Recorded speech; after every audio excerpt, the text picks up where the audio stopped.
When the Monkeys Came Back by Christine L. Franklin.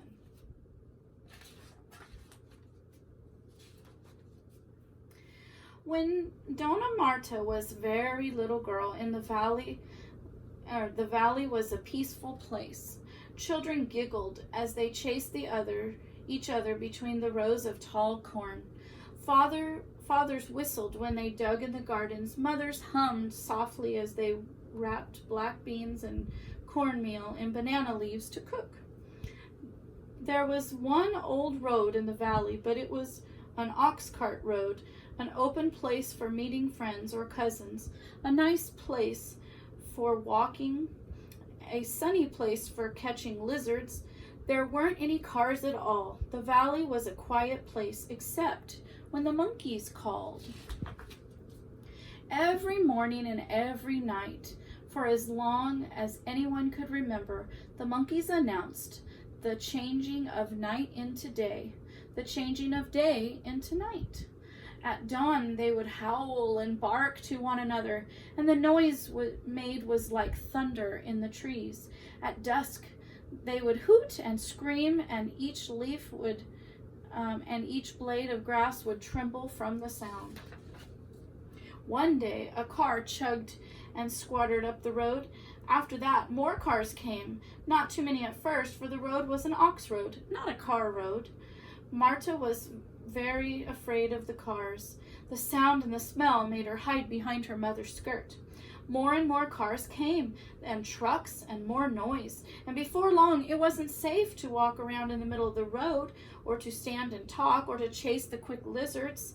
Still the monkeys shouted from the trees, drowning out all the new noises for a few minutes each day, hooting to one another as they always had, waking up the world in the morning and calling the workers home from the fields at night. The rains came and went, and Marta's dress grew too short. And one day some men came from the city, and they came to Marta's house. They offered her father a lot of money, enough to buy 6 cows and a brand new dress for Marta, and asked to cut down some trees on the side of the mountain. Marta's father agreed, and from that day on, the forest began to disappear. At first, it was just a few trees. The lumbermen cut down only the biggest trees, only the ones hanging from the vines. The monkeys didn't seem to mind. They howled and barked and scolded just as before. But 5 years later, when there was only 24 trees left in the forest, the monkeys went away.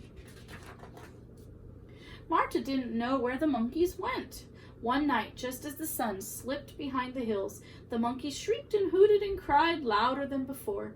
Some said it was because of the full moon. Others say that the rainy season was near. But the next morning, the valley was silent as stone. Over the next several years, the last of these trees were cut down. What had once been forest was now covered with stumps and tangled brush. There were few birds, but no monkeys. Most people had forgotten about the monkeys. They had roosters to wake them up in the morning, lamps to work by at night. Marta did not forget, though. When she was 15 years old, Marta married Emilio. Emilio worked for Marta's father, and when her father died, he left his farm to Marta and Emilio. "You have had a lot of land now," said Marta one day. "I would like to have some of it for myself." Emilio laughed out loud, because in those days women did not own land. "Soon we will have a family to feed," said Emilio. "After I plant corn and beans and squash, there will be nothing left to give you. The rest of the land belongs to the cows." "What about the land on the side of the mountain?" asked Marta. "There are too many stumps for a garden, and it's too steep for cows." "That's true," Emilio agreed, and though it went against the custom, he gave the land on the side to the mountain to the side of the mountain to Marta. "What are you going to do with that land?" asked Emilio. "I am going to bring back the forest," and that's what she did. Looks like she's planting, huh? Marta planted trees from the foot of the mountain as far up as she could climb. And when the sun baked the ground in the dry season, she hauled the buckets of water to the trees. And when the rains washed the little trees from the soil, she gently replanted them. Year after year, Marta took care of the trees. In the next 15 years, she gave birth to 11 children. Each child learned to plant and tend trees, and year after year, Marta's children grew tall, and so did the trees. Coffee grows well on a mountain, Emilio would tease. Maybe you could put a plant coffee on your land. But Marta didn't listen. She didn't change her mind, and the forest came back. Many more years passed, and the trees grew higher. Marta's children had grown up and had children of their own.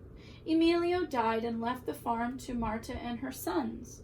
One day, old Dona Marta took a walk on the road in the warm sunshine. The children greeted her as she passed. "Good morning, tree lady," they said. "Good morning," answered Dona Marta with a wink and an old smile. She leaned on her stick and stared across the valley. Her trees touched the sky. Thick vines wrapped around the trunks. Birds of every color filled their branches. Now, wherever they dropped their seeds, new trees would grow. The valley was bright with squash and corn and beans, but the side of the mountain was deep, dark, forest green. Dona Marta's work was finished. And one night, Dona Marta couldn't sleep. As she lay there in her bed, she listened to the sounds of insects, the twittering of the night birds. Out her window, she watched the stars trail across the black sky. She watched the moon shadows shift and change in her room. As dawn approached, she heard the roosters begin to crow, and then she heard another sound. At first, it sounded like barking dogs, but soon the barking turned into howling, and howling turned into shrieks, and shrieks into shouts, and on every leaf of every blade of grass it was trembling with sound. Dona Marta hobbled to the window and leaned out. The dark air thundered with the sound of monkeys hooting, howling, screaming from the treetops, waking up the whole world once again. Dona Marta closed her eyes, smiled a wrinkled smile, and listened to the music she had missed out for 56 long years. Every morning now, old Dona Marta wakes up to the barking and scolding of the monkeys. Every evening she waits for them to gather in the trees to shriek and howl and say good night. For a few minutes each morning and evening, the sound of the monkeys drowns out all the other sounds in the valley, and for a few moments each day, as if nothing had ever changed. The end.